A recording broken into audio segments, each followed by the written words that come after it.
திராவிட முன்னேற்ற கழகத்திற்கு நான் உறுதுணையாக இருப்பதாக ஒரு கருத்துக்களை வெளிப்படுத்தி இருக்கிறார். டீம் பி டீம் சொல்லியிருக்கார். அவர் கருத்து சொல்லுவரோ பி டீம் யார் என்பதை நாடறியும். நான் பி டீமிலே இல்லை, A1 அவர் இருக்கிறார். அதுதான் உண்மை. என்னை இயக்கத்திலிருந்து இன்று நீக்கப்பட்டிருக்கிறார் என்று சொன்னால் உண்மையிலேயே மன வேதனை அடைகிறேன், வருத்தப்படுகிறேன், கண்ணீர் சிந்துகிறேன். தேவர் ஜெயந்திக்கு செல்கிற போது எல்லோரையும் ஒருங்கிணைக்க வேண்டும் நோக்கத்தோடு தான் அனைவரோடும் நான் பேசினேன். அவரும் சில கருத்துக்களை சொல்கிற போது அந்த கருத்துக்கு மாறாக இயக்கம் வலிமை பெற வேண்டும், இயக்கம் ஒன்றிணை வேண்டும், இயக்கம் வலிமையாக இருப்பதற்கு நீங்கள் ஒத்துழைப்பு எல்லோரும் நாம் தர வேண்டும் என்ற நோக்கத்தோடு தான் அந்த நிகழ்ச்சியிலே தேவர் ஜெயந்தியிலே கலந்து கொண்டு நான் அந்த பணிகளை ஆற்றினேன். இன்று அனைத்து இந்திய அண்ணா திராவிட முன்னேற்ற கழகத்தில் நம்முடைய பணிகளை நாங்கள் ஆற்றிக் கொண்டிருக்கிற நேரத்தில் கழக பொதுச் செயலாளர் மாண்பு எடப்பாடியார் அவர்கள், பழனிசாமி அவர்கள் பொறுப்பேற்றதற்கு பிறகு 2019, 2021 அது மட்டுமல்லாமல் மாநகரம், பேரூராட்சி, நகராட்சி, அதற்கு பிறகு 2024 நாம் அவர் எடுத்த முடிவின் காரணமாக, பல்வேறு சோதனையின் காரணமாக கழகம் வெற்றி வாய்ப்பை இழந்த நிலையும் நாம் கண்கூடாக பார்த்திருக்கிறோம். ஆனால் புரட்சித் தலைவருடைய வாழ்க்கை வரலாற்றை பார்க்கின்ற போது தோல்வி என்பதே அவர் வரலாற்றில் இல்லை என்ற வரலாற்றை படைத்தவர். புரட்சித் தலைவர் அம்மா அவர் ஒரு முறை தோல்வி ஏற்பட்டால் மறுமுறை வெற்றி என்ற இலக்கை சரித்திரம் காணுகின்ற அளவிற்கு உருவாக்குவார். அவரோடு தொடர்ந்து நாங்கள் பணியாற்றுகிற போது அவர் மறைவுக்கு பிறகு 4 ஆண்டு காலம், புரட்சி தலைவி மறைவுக்கு பிறகு இயக்கத்தை வழிநடத்துவதற்காக அன்று திருமதி சசிகலா அவர்கள் எல்லோரையும் அழைத்து பேசி எல்லோருடைய கருத்துக்களையும் பகிர்ந்து என்னிடத்தில் அதற்காக 1 மணி நேரம் பேசியதற்கு பிறகு நானே அப்போது சொன்ன ஒரே கருத்து தான், எல்லோரும் ஒருங்கிணைந்து இருக்க வேண்டும். நாம் இருப்பது 122 பேர் தான், 11 பேர்கள் வெளியே இருக்கிறார். அந்த நிலை மாறிவிடக்கூடாது, ஒரு சிறிய அளவு கூட சேர்ந்து விடக்கூடாது என்ற நோக்கத்தோடு அன்று இவருக்காக பரிந்துரை கடிதத்தை எல்லோரிடத்திலும் ஒப்புதல் பெற்று பத்திரிகையாளருக்கு படித்தவன் என்ப முறையிலே உங்களிடத்திலே எடுத்து சொல்ல விரும்புகிறேன். அப்படி இருக்கின்ற போது 4 ஆண்டு காலம் நாம் ஆட்சியை நடத்தினோம்.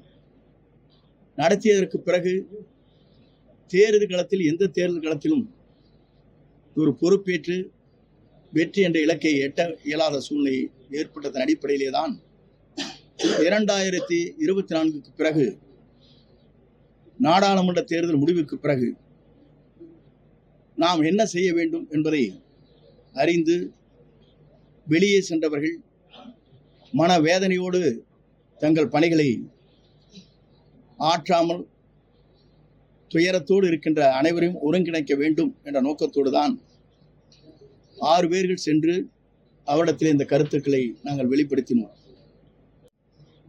தொடர்ந்து 4 மாத காலம் 6 பேர் சந்தித்தார்கள், கருத்துக்களை சொன்னார்கள். அந்த கருத்துக்கள் என்ன என்பதை அவர் ஏற்றுக்கொள்ளவில்லை என்பதை கூட கருத்துக்கள் பரிமாறப்பட்டது. அதற்கு பிறகுதான் செய்தியாளரை சந்திக்கின்ற போது யாருமே என்னை பார்க்கவில்லை, அத்தனையும் பச்சைப்பு என்று தலைமை கழகத்திலே அவர் பத்திரிகையாளர் சந்திப்பிலே உரையாற்றினார். நான் எதற்காக சொல்கிறேன் சொன்னால், ஒரு இயக்கம் என்பது பல கோடி தொண்டர்களை நிறைந்திருக்கிற இந்த இயக்கத்திற்காக தங்களை ரத்தம் சிந்துகிற தொண்டர்களுடைய எதிர்பார்ப்பைத்தான் நாங்கள் பிரதிபலித்தோமே தவிர, மக்கள் என்ன நினைக்கிறார்கள், எல்லோரும் ஒருங்கிணைந்தால் வெற்றி பெறலாம். இன்று ஒருங்கிணைவது மட்டுமல்ல, சோர்வோடு இருக்கின்ற, அமைதியாக இருக்கின்ற கழக தொண்டர்களும் அரவணைத்து சென்றால் மட்டும்தான் வெற்றி என்ற இலக்கை எட்ட முடியும் என்பது பொதுமக்களுடைய கருத்து. அது மட்டுமல்ல, தொண்டருடைய உணர்வு என்பதை நான் உணர்ந்துதான் 5ஆம் தேதி நின்று அதற்கு முன்னாலே 2 முறை அவரை சந்திக்கின்ற போது இந்த கருத்துக்களை அதற்கு பிறகு கூட நான் அவரிடத்திலே வலியுறுத்தி இருக்கிறேன். சில பேர் என்னோடு வந்தார்கள், அவர் பெயரை சொல்ல நான் விரும்பவில்லை. ஆகவேதான் இந்த கருத்துக்கள் ஏற்றுக்கொள்ளவில்லை என்கிற நிலையிலே தான் 5ஆம் தேதி என்று மனந்திருந்து பேசுகிறேன் என்று இந்த கருத்துக்களை நான் இடத்திலே வெளிப்படையாக யாரோ ஒருவராவது வெளிப்படுத்த வேண்டும் என்ற நோக்கத்தோடு தான் அந்த கருத்துக்களை நாங்கள் அன்றைக்கு பிரதிபலித்தேன். ஏன் அதை பிரதிபலித்தேன் என்று சொன்னால், எல்லோரும் சொல்வார்கள் 2026க்கு பிறகு நாம் ஏதாவது இயக்கத்திலே வெற்றி பெற இயலவில்லை என்றால் அதற்கு யார் காரணம், ஏன் நீங்கள் சொல்லவில்லை என்ற ஒரு கருத்து பரிமாறப்படும் என்ற நோக்கத்தோடு தான் வெற்றி என்ற இலக்கை எட்ட வேண்டும் என்ற நோக்கத்தோடு அந்த கருத்துக்களை நாங்கள் அன்றைக்கு பரிமாறினோம். இருக்கிற பத்திரிகையை நண்பர்களுக்கு நன்றாக தெரியும். அன்றைக்கு 10 நாட்கள் பேச்சு தொடங்க வேண்டும் என்று சொன்னேன். நீங்கள் எல்லாம் கேட்டீர்கள். அப்போது கெடுவா என்னவா என்று கேட்டீர்கள். அப்போது நான் சொன்னேன், இது கெடுவல்ல, 10 நாட்களுக்குள் பேச்சு துவங்க வேண்டும். 1 மாதம் அல்லது 1.5 மாதம் எடுத்துக்கொள்ளலாம். யாரை சேர்த்துக் கொள்ளலாம் வேண்டாம் என்பது பொதுச் செயலாளர் முடிவு செய்யலாம் என்று தெளிவாக சொல்லப்பட்டிருக்கிறது. நீங்கள் என்னுடைய ஆடியோவை பார்த்தாலே தெரியும். ஆனால் செய்திகள் எப்படி வெளிப்பட்டது என்று சொன்னால், 10 நாள் கெடுபிடித்து விட்டார் என்ற செய்திகள் பரவலாக வந்திருக்கிறது. ஆனால் என்னை பொறுத்தவரையிலும் இந்த இயக்கம் ஒன்று சேர வேண்டும் என்ற நோக்கத்தோடு தான் அனைத்து இந்திய அண்ணா திராவிட முன்னேற்ற கழகத்திலே இருக்கிற தொண்டருடைய உணர்வுகளை தெரிந்து கொண்டு இந்த பணிகளை நாங்கள் ஆற்றினோம். 2024 என்பது நாடாளுமன்ற தேர்தல். அந்த தேர்தலிலே நாம் ஏறத்தாழ படுதோல்வி ஏற்பட்டிருக்கிறது. 10 தொகுதியிலே நாடாளுமன்ற தொகுதியில் 3வது இடம், 2 தொகுதியிலே 4வது இடம். நம்முடைய இயக்கத்தை எப்படி வழிநடத்தி செல்ல வேண்டும் என்ற நோக்கத்தோடு தான் அந்த கருத்துக்கள் பரிமாறப்பட்டிருக்கிறது. நான் அதை சொல்வதற்கு காரணம், மீண்டும் அனைத்து இந்திய அண்ணா திராவிட முன்னேற்ற கழகம் புத்துயிர் பெற்று நல்லாட்சி தமிழகத்திலே நடைபெற வேண்டும். புரட்சித் தலைவர் கண்ட கனவு, புரட்சித் தலைவர் அம்மாவில் கூறினார்களே, 100 ஆண்டு காலம் இந்த இயக்கம் வலிமையோடு இருக்கும் என்று குறிப்பிட்டார்களே, அதற்கு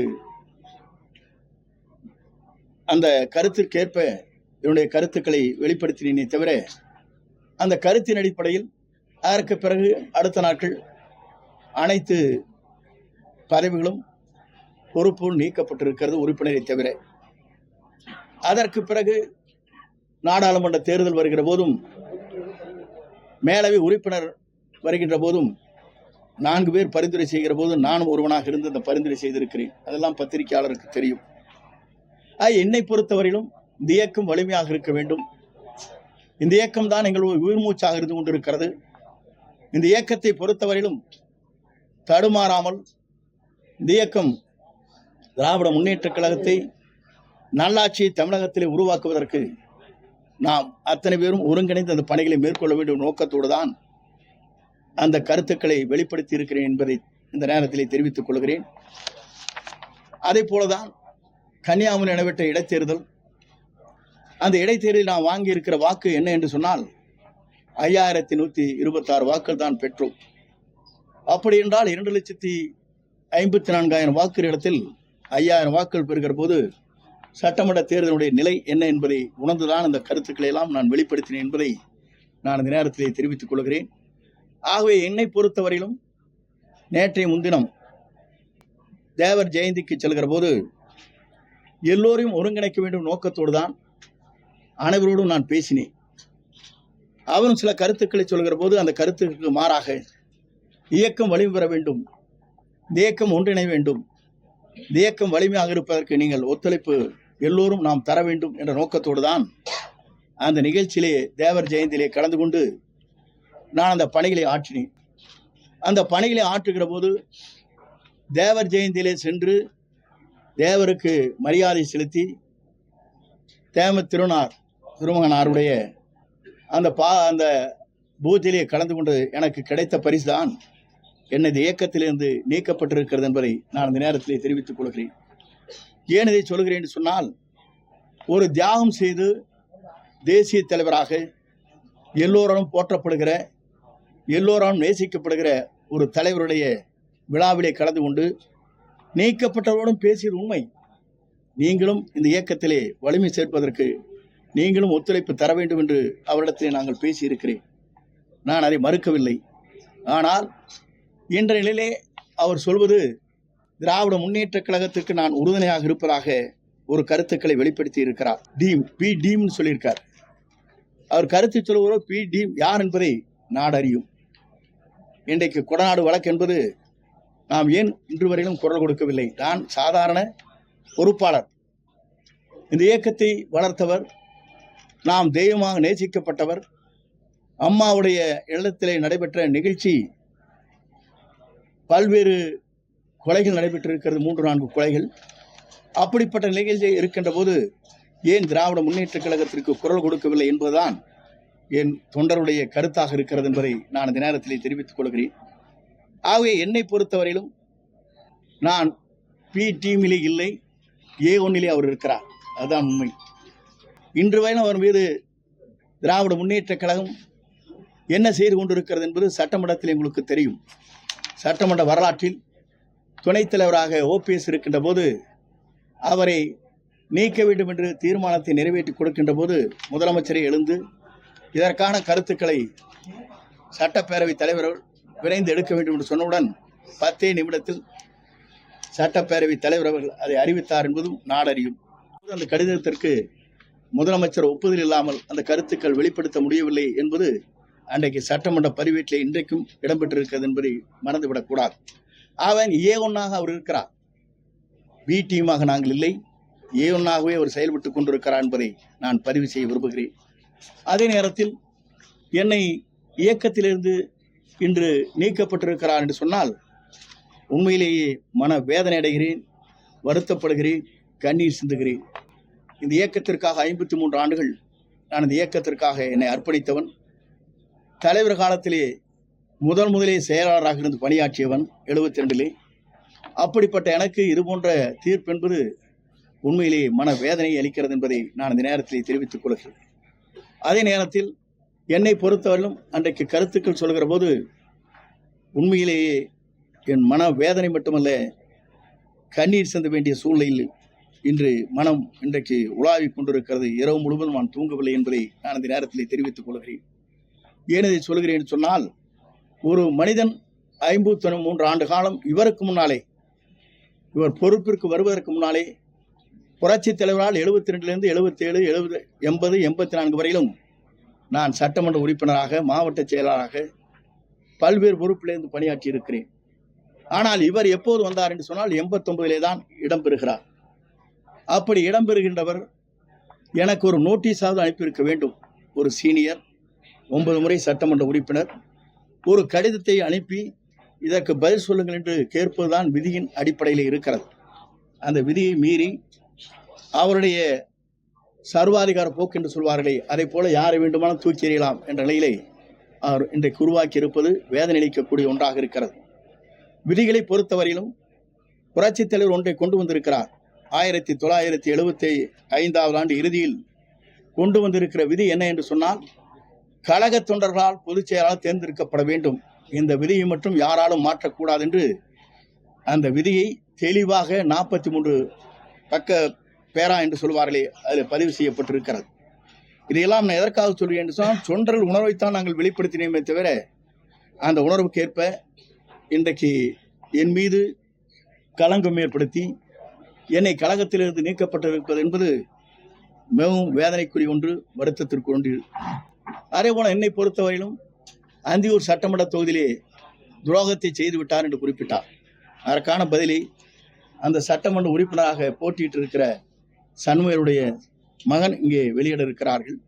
அதற்கான ஆதாரங்கள் இங்கே இருக்கிறது. யார் இங்கே பேசினார்கள், அதற்கான வீடியோக்கள் இருக்கிறது. யார் அன்றைக்கு பொறுப்பிலே இருந்தார் என்பது நீங்கள் எண்ணி பார்க்க வேண்டும். அதே நேரத்தில் 1989 நான் மாவட்ட செயலாளராக இருக்கின்ற போது 11 சட்டமன்ற தொகுதி இருக்கின்ற போது சேவல் புறாவிலே வெற்றி பெற்ற தொகுதி அந்தியூர் சட்டமன்ற தொகுதி என்பதை நீங்கள் மறந்துவிடக்கூடாது. ஆனால் அன்றைக்கு நான் பொறுப்பிலே இல்லை, முதலே புரிந்து கொள்ள வேண்டும். என்னை குற்றம் சாட்டுவதற்கு முன்னாலே குற்றம் செய்தவர் யார், அந்த குற்றத்திற்கு உறுதுணையாக இருந்தவர் யார் என்பதை தெரிந்து அவர் பேசியிருக்க வேண்டும். அதை விட்டுவிட்டு குற்றம் செய்தவர்களுக்கே பதவியை கொடுத்த இன்றைக்கு அவரோடு வைத்துக் கொண்டிருக்கிற நிலை இன்றைக்கு எல்லோரும் அறிந்து ஒன்றாக இருக்கிறது. ஆகவே துரோகம் என்று சொல்வதற்கு நான் ஒன்றிலிருந்து இரண்டாக சொல்ல விரும்புகிறேன். முதலே நம்முடைய அன்றைய பொதுச் செயலாளராக இருந்த சின்னம்மா அவர்களை பதவி பெறுகிற போது எப்படி அந்த பதவியை பெற்றார் என்பது நாடறியும். அதற்கு பிறகு 18 பேர்கள் டிடிவியோடு வருகை தந்து முழு ஆதரவை தந்ததன் அடிப்படையில் தான் 222 சட்டமன்ற உறுப்பினர்கள் நாம் பவனி வந்தோம். அவர் வாபஸ் பெற்றதற்கு பிறகு நம்முடைய நிலை என்ன என்று சொன்னால், ஓபிஎஸ்ஐ அழைத்து 11 பேர்களையும் அழைத்து நாம் தம்பி என்ன கொஞ்சம் 11 பேர்களையும் அழைத்து நாம் நீங்கள் என்னோடு இருங்கள், என்னோடு பயணிங்கள், உங்களுக்கு வேண்டிய அத்தனை பதவியும் தருகிறேன் என்று சொல்லி ஒருங்கிணைப்பாளர் இணை ஒருங்கிணைப்பாளராக ஏற்றுக்கொண்டு பணிகளை மேற்கொண்டார்.